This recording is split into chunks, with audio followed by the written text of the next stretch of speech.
Yo les postos, c'est Sacha, bienvenue dans cette nouvelle vidéo. On va parler de mercato, de fair play financier et vous expliquer un petit peu ce qui va se passer cet été, quand ça va reprendre bien sûr. Mais avant ça, comme vous le savez, partenariat avec Naokez, coq de football, les postos, si vous voulez personnaliser vos coques. Et comme on va parler beaucoup de footix, du Barça, du Real, de la Juve, de Manchester dans cette vidéo, voilà, si vous voulez, moins 10% avec le code promo Sacha Benita. Donc voilà, profitez-en, vous pouvez customiser, personnaliser votre coque de téléphone en mettant votre prénom avec le club de votre choix. Donc voilà, moins 10% avec le code promo Sacha Benita. Tout sera mis en description, code promo Sacha Benita 10. Tout sera mis en description les postos. Donc voilà, on va parler un petit peu du mercato qui va arriver, comment ça va se passer, est-ce que ce sera aux dates prévues. Donc normalement le mercato est prévu du 9 juin au 31 août 2020. Mais vous savez, avec l'arrêt des compétitions, ça pourrait être reporté et être décalé. On a vu aussi que les Anglais commencent à penser à une nouvelle organisation du mercato d'été, voilà, qui serait peut-être repoussée jusqu'à octobre, voire novembre. On ne sait pas comment ça va se passer. Mais voilà, beaucoup de gens se posent la question, est-ce qu'il va y avoir le fair play financier? Parce que aussi l'UEFA a communiqué là-dessus en disant que peut-être il pourrait être suspendu juste pour une saison, parce qu'on sait qu'il y a beaucoup de clubs qui sont en train de baisser les salaires. Ça en parle au Barça, au Real et d'autres clubs. On sait que cet été, ça va bouger plus que jamais. Mais le problème, c'est que est-ce que les compétitions vont reprendre? Donc on est en train de parler de choses et d'autres, comme quoi le mercato aurait lieu avec un mois de retard. En attendant que les compétitions reprennent, apparemment tout va se régler pour que tout soit fini le 15 juillet. On parle d'un retour à la compétition dans les championnats européens et en Ligue des Champions pour le début mai. Après, il faut savoir si c'est vraiment possible. Il faut savoir aussi dans quel état vont être les joueurs physiquement. Je parle de tous les clubs. Après, c'est 2-3 semaines de confinement, voire plus, parce que là on est déjà à 2 semaines. Peut-être que ce sera un mois et demi de confinement. Il faudra une nouvelle préparation, une reprise de l'entraînement. Donc je pense pas que les joueurs, dès que le confinement va se terminer, ils vont jouer les matchs. C'est impossible. Alors est-ce qu'on va leur laisser 10 jours de préparation, 15 jours? On ne peut pas vraiment savoir pour l'instant. Ce qu'il faut savoir, c'est que le fair play financier, oui, pourrait être suspendu. Et ça pourrait changer la donne. Surtout pour beaucoup de clubs. Mais admettons que le fair play financier reste en place. Je vois beaucoup d'anti-parisiens, des footix barcelonais et Real Madrid, qui, littéralement, beaucoup de clubs, et il n'y a pas que les deux, il n'y a pas que le Real et le Barça, beaucoup de clubs chient sur le Paris Saint-Germain et Manchester City. Et ça, c'est une honte. C'est une honte, et c'est de la jalousie en plus. C'est de la jalousie, parce que comme Manchester City, quand le TAS, ou surtout l'UEFA, excusez-moi, a décidé de suspendre et de sanctionner Manchester City pour les 2 prochaines compétitions européennes, qu'est-ce qui s'est passé juste après? Et quand est-ce que ça va être au tour du Paris Saint-Germain? C'est là qu'on voit maintenant, ces gens sont rageux, sont jaloux, parce qu'ils savent très bien, la puissance financière du Paris Saint-Germain, elle est énorme. Mais ce qu'ils n'arrivent pas, eux, à digérer, c'est que nous, on a respecté les règles, contrairement à Manchester City. Parce que l'UEFA, quand Paris avait les partenariats avec QTA, Qatar Tour Authority, et Manchester City avec l'Etihad, l'UEFA avait bien expliqué, et on sait pourquoi d'ailleurs, l'UEFA avait bien expliqué que avec le fair play financier, dès qu'il est rentré en rigueur en 2011, aucun club n'avait le droit de dépenser ses fonds propres. Ses fonds propres, c'est-à-dire l'argent personnel de l'actionnaire. C'était interdit. Donc les partenariats QTA et Etihad pour City, ainsi que pour les autres clubs, on a vu que le Milan AC aussi a été sanctionné, n'étaient pas autorisés. Donc Paris a lâché ce partenariat. Contrairement à Manchester City, qui l'a continué et qui a augmenté son capital. Donc c'est vrai que City était complètement dans l'inégalité.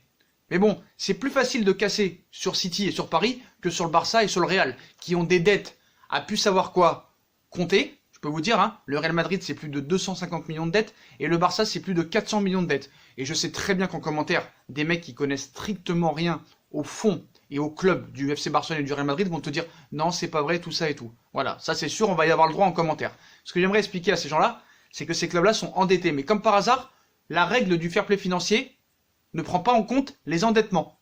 Comme par hasard.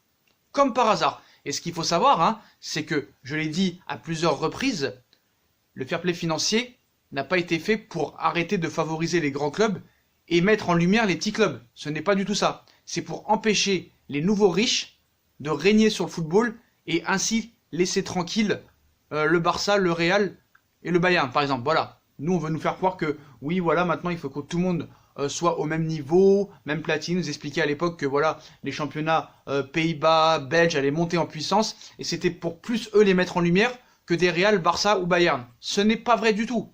C'est pour les protéger que le fair play financier a été mis en rigueur. Et ce qu'il faut savoir, c'est que le fair play financier a été créé juste comme par hasard quand City et Paris sont devenus des nouveaux riches. Voilà. Pourquoi? L'UEFA ne nous a jamais expliqué, parce qu'aucun journaliste fait son boulot correctement. Pourquoi les dettes ne sont pas prises en compte et l'argent propre en compte? C'est-à-dire que c'est comme si vous aviez l'argent pour acheter une maison, mais le propriétaire vous dit « Non, vous comprenez, vous avez trop d'argent, vous ne pouvez pas acheter la maison, on préfère que ce soit des endettés qui achètent. » Ce n'est pas normal. Ce n'est pas normal. Mais bon, d'après eux, hein, voilà, le Paris Saint-Germain n'a pas d'histoire apparemment. City n'a pas d'histoire. Mais bon, c'est quand même des clubs qui ont fait des demi-finales de Ligue des Champions. Hein. Il y en a qui pensent que Paris n'a jamais fait de demi-finale de Ligue des Champions. Si, Paris a bien été en demi-finale de Ligue des Champions en 95. Et à cette époque-là, Paris, c'était l'une des 4 meilleures équipes d'Europe. On avait de l'avance sur City déjà. Donc c'est bien pour ça qu'a été créé le fair play financier. Et moi, j'en ai marre que tous ces footix barcelonais de la Juve, du Real viennent vous dire quand est-ce que Paris vont être sanctionnés? Paris ne sera jamais sanctionné parce que Paris a respecté les règles. Et encore mieux, un article vient de tomber il n'y a pas longtemps, comme quoi Paris avait un bilan financier royal et parfait. Voilà, on va vous lire cet article, hein, donc à l'arrêt forcé, hein, en raison de la suspension des compétitions européennes dues à la pandémie, hein, ce que vous savez, le Paris Saint-Germain tourne lui aussi au ralenti depuis quelques jours, comme tous les autres clubs. Voilà. Il faut dire que dans tous les clubs, hein, les masses salariales, surtout dans les grands clubs, hein, que ce soit le Barça, la Juve, le Paris Saint-Germain, le Real, Manchester United, ont des masses salariales énormes. Et là, pour les clubs, ça veut dire perte, parce que les joueurs ne jouent pas. Et ils ont des salaires très très grands, très très gros, et c'est dur de faire baisser les salaires. Il y a des clubs et des joueurs qui acceptent, il y en a d'autres qui n'acceptent pas. Je pense pas qu'à Paris, ils vont vouloir accepter les salaires, de baisser les salaires. Mais bon, on va voir que peut-être dans les prochaines semaines, voire jours, ça pourrait être possible. Donc, ce jeudi, hein, après une dizaine de jours en confinement, même on va dire 2 semaines pour le Paris Saint-Germain, plus de 2 semaines, le club de Capital a décidé de passer à l'action, hein, à partir de maintenant, et ce jusqu'à la fin de la crise sanitaire. Les salariés du PSG, hein, sont passés sous le régime du chômage partiel, malgré ces pertes, hein, sachant que les membres du Paris Saint-Germain vont pour la plupart toucher 70% de leur salaire sans travailler, et malgré le manque à gagner dû à l'annulation des matchs, Paris va pouvoir passer ce moment difficile sans encombre. En effet, hein, selon le dernier rapport de la DNCG, le Paris Saint-Germain est en excellente santé financière, donc financé, comme vous le savez, hein, par le Qatar depuis 2011. La formation francilienne fait partie des meilleurs élèves d'Europe, avec un résultat net de 627 millions d'euros sur la saison passée. 27 millions, exactement. Donc d'après le bilan complet publié par le gendarme financier du football français, hein, et partagé par tous les médias, on s'aperçoit que le PSG a empoché 658 millions d'euros de produits. Donc ça voulait dire 27. C'est incroyable. D'après le bilan complet publié par le gendarme financier du football français et partagé, parce que j'étais pas d'accord avec le chiffre, parce qu'il disait les meilleurs élèves d'Europe avec un résultat net de 27,627 millions. Mais 27 millions ou 27 milliards, c'est pas possible 27 milliards. Donc c'était bien 27 millions d'euros sur la saison passée. Parce qu'ils s'étaient trompés l'article. Ils avaient dit 27 milliards. 27 milliards, c'est impossible. Il faut vraiment être débile pour penser ça. C'était 27 millions sur la saison passée. De bénéfices. Contrairement par exemple à l'Olympique de Marseille, qui a des dettes incroyables. Plus de 92 millions sur 3 ans, je vous passe le relais.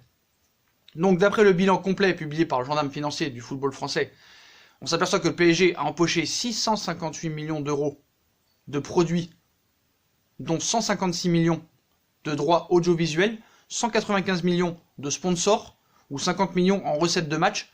Dans le sens contraire, le PSG a dépensé 704 millions au total avec la masse salariale du personnel, 370 millions d'euros, ou les honoraires d'agents, 25 millions d'euros. La saison dernière, le PSG a donc dépensé plus d'argent qu'il n'en a gagné avec ses opérations. Mais le bilan a basculé dans le positif grâce au transfert. Plus 75,9 millions d'euros, dont ceux de Giovanni Lo Celso, 22 millions d'euros, ou de Christopher Nkunku, 13 millions d'euros plus des bonus. Suite à ce résultat positif de 32 millions d'euros, Paris a ensuite dû payer 4 853 000 euros pour se retrouver à un bilan général dans le vert, c'est-à-dire 27 millions d'euros de positif. Donc Paris a fait 27 millions d'euros de bénéfices. Et dans le fair play financier, c'est super. Voilà. En outre, le PSG dispose d'un total actif et d'un total passif de 985 millions d'euros. Autant dire que le Paris Saint-Germain est un club qui se porte très bien au niveau économique. Une bonne nouvelle en cette période de crise et une bonne chose face au fair play financier de l'UEFA. Donc même s'il y a un fair play financier cet été, ça ne posera aucun problème pour le Paris Saint-Germain. Donc pour tous les rageux là, qui viennent te dire quand est-ce que Paris va être sanctionné? Moi j'ai envie de te dire quand est-ce que le Barça, quand est-ce que le Real va être sanctionné? Quand est-ce que la Juve va être sanctionnée? Parce qu'il ne faut pas oublier que M. Ceferin, président de l'UEFA, Ceferin, est très ami avec Paratici, directeur sportif de la Juventus de Turin. Et comme par hasard, la Juve fait partie des plus grosses masses salariales d'Europe. Et la Juve est dans le rouge, comme le Barça et le Real. Sauf qu'eux, on leur dit rien. Donc apparemment, l'excuse pour la Juve l'excuse pour la Juve, c'est, apparemment, eux, ils ont une rentrée financière énorme avec les contrats publicitaires, les partenariats. Ce n'est pas vrai. C'est juste que Ceferin est très ami avec Fabio Paratici, qui, entre autres, Paratici est une grosse merde. Voilà, faut le dire. On a vu comment il s'est comporté avec Leonardo pour l'affaire Desiglio Kurzawa, pour Emre Can, c'est une grosse daube. Voilà, c'est une grosse daube. Faut le dire la vérité. Donc c'est pour ça qu'ils sont favorisés. Ainsi que le Real et le Barça, leur excuse à eux, c'est les dettes. Mais les dettes, malheureusement, ne sont pas prises en compte pour le fair play financier. Donc moi, j'ai envie de dire à tous les footix du Barça, du Real, de la Juve, de Liverpool, quand est-ce que vous allez être sanctionnés? Bon, après, je mets Liverpool à côté parce que Liverpool, ils n'ont pas de problème financier. Mais vous, quand vous allez être sanctionnés? C'est vous les escrocs. Vous êtes encore plus escrocs que nous. Plus escrocs que nous. Nous, Mbappé, Neymar, tout le monde nous a critiqué quand on les a achetés 400 millions d'euros. Mais vous, le Barça, Coutinho, 160 millions d'euros. Dembélé, 130 millions d'euros. Ça fait presque 300 millions à eux deux. On les a pas vus, frère. L'autre, il est à l'infirmerie depuis 2 ans. Et Coutinho, il a été prêté au Bayern de Munich. Même le Bayern de Munich n'en veut pas. Comment vous allez vous en relever de ça? Économiquement, comment vous allez vous en relever? Dembélé est invendable. Parce que ça fait 1 an qu'il est blessé. Donc, il vaut 0. Coutinho, personne n'en veut. Et surtout pas à 120 millions d'euros. Comment vous allez faire? Voilà. Donc, à un moment donné, stop. Puis le Real Madrid, c'est très flou. On nous dit que le Real Madrid a été interdit de recruter pendant quelques années, il y a quelques années, et qu'il pouvait recruter à tout va. Faut pas oublier que le Real Madrid a dépensé pour 307 millions la saison dernière. Et sur ces 307 millions d'euros, il y a 100 millions de Eden Hazard. Il n'a pas joué de la saison parce qu'il a été blessé. Et surtout que quand il a joué, il a été très mauvais parce qu'il était en surpoids, il arrivait avec 10 kilos en trop. Donc ça parle du PSG et de Manchester City. Mais quand tu es un club comme le Real Madrid, qui achète un joueur qui doit, entre guillemets, remplacer Cristiano Ronaldo, ton ancienne vedette, qui pour moi est irremplaçable, tu arrives avec 10 kilos en trop et tu laisses passer ça. Real Madrid, toi qui es normalement considéré comme l'un des plus grands clubs du monde, donc à un moment donné, il faut être sérieux. Donc le Barça et le Real n'ont pas été sérieux. Le Real, 307 millions d'euros. Rodrigo, 50 millions, il ne joue jamais.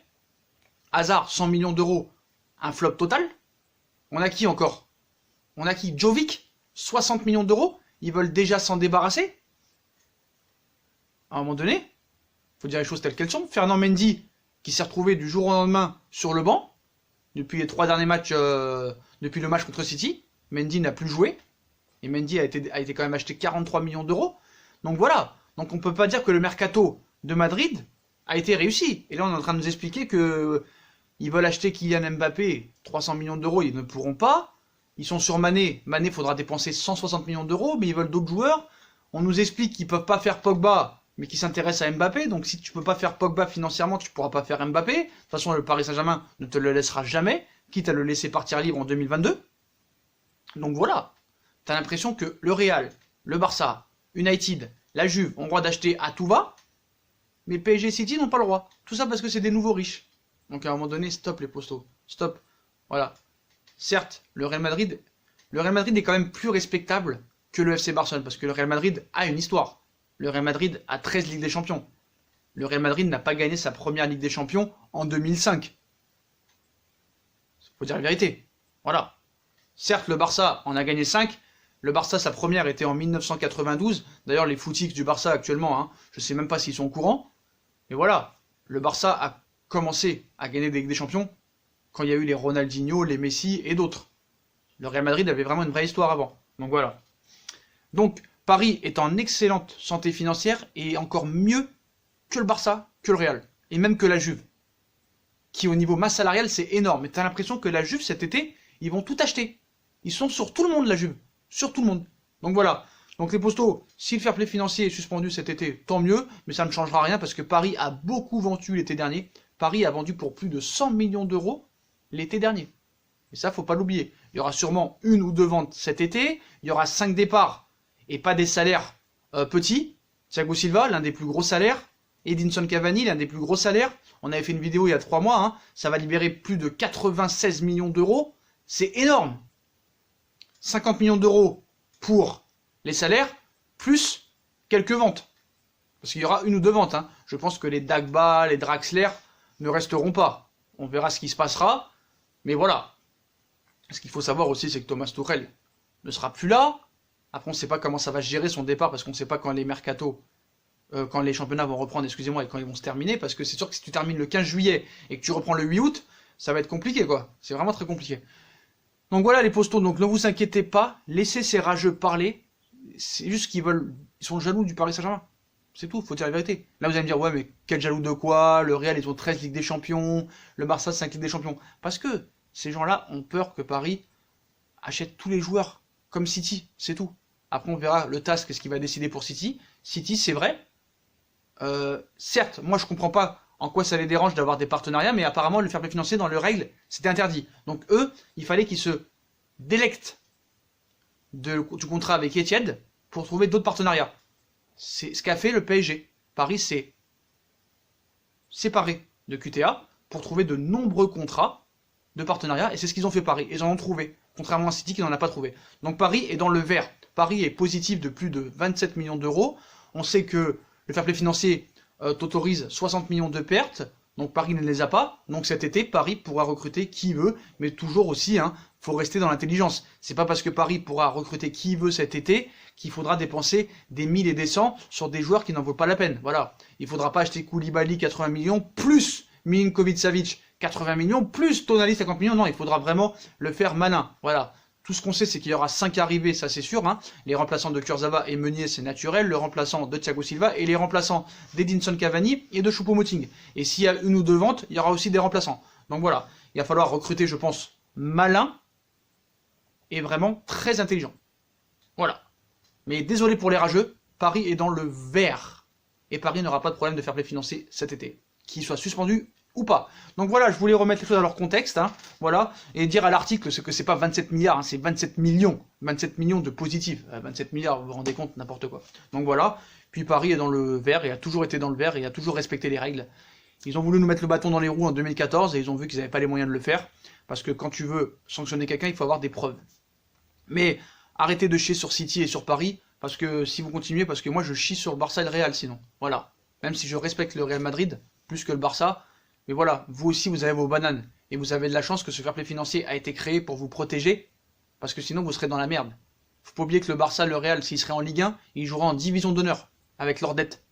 Il n'y a pas que qui a des dettes, Atlético Madrid ont beaucoup de dettes aussi, ça faut pas l'oublier non plus, voilà. Donc on verra ce qui va se passer cet été. D'ailleurs, sur cette vidéo les postos, aux 500 likes, je ferai une vidéo spéciale sur les arrivées qui pourraient être très susceptibles de se faire, que ce soit au Paris Saint-Germain ou d'autres clubs, ça, voilà, c'est du bon sens, et vous savez déjà quels joueurs sont susceptibles de venir au Paris Saint-Germain et dans d'autres clubs, que ce soit à United, au Real, au Barça ou d'autres. Voilà les postos, donc 500 likes sur cette vidéo, ce serait vraiment sympa. Je vous sors la vidéo direct, les postos. Donc voilà les postos, c'était pour remettre les choses dans leur contexte et vous expliquer que Paris ne sera pas en danger cet été pour le fair play financier et qu'ils sont dans le vert et ils sont positifs de 27 millions d'euros et qu'ils auront bien au moins une enveloppe de 100 à 150 millions d'euros minimum hors vente. Voilà les postos, donc je compte sur vous pour liker, 500 likes, on like, on partage, on commente, on s'abonne, on active la petite cloche pour être tenu au courant des vidéos qui vont sortir. On nous rejoint sur nos différents réseaux sociaux. On n'oublie pas, Sacha Benita 10, code promo si vous voulez vos coques de vos clubs préférés, les customiser, les personnaliser. Voilà, moins 10% avec le code promo Sacha Benita, Naokez.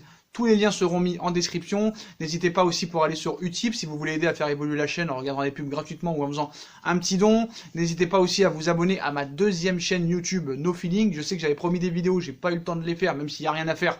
Mais je cherche un petit peu une vidéo à faire intéressantes quand même et pas parler dans le vide. Voilà les postos. Donc voilà, 500 likes et je vous sors la vidéo sur les transferts susceptibles de se faire cet été. Voilà les postos. Je vous souhaite à tous une bonne continuation. Prenez soin de vous, restez chez vous les potos, respectez les règles barrières. Voilà, je vous souhaite une bonne continuation et à plus tard dans une nouvelle vidéo. Tchuss!